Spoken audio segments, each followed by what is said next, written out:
কোন গোপনে মন ভেসেছে ধারাবাহিকে দেখেছিলাম আমরা শ্যামলী আর অনিকেত একসাথে পুজো দিতে গেছে, শিবের পুজো।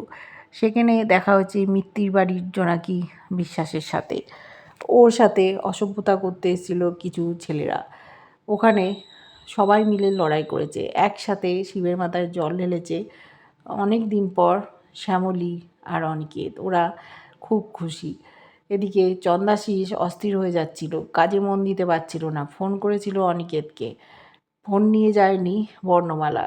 অনিকেত তখন বুদ্ধি করে দেখিয়েছে যে আপনার স্ত্রী পুজো দিতে এসছে, দেখুন ভিডিও কলে দেখিয়েছে, ওখানে কোনো প্রেমিক নেই। আর আমি নজর রেখেছি, ওই জন্য আজকে অফিসে আসতে পারিনি।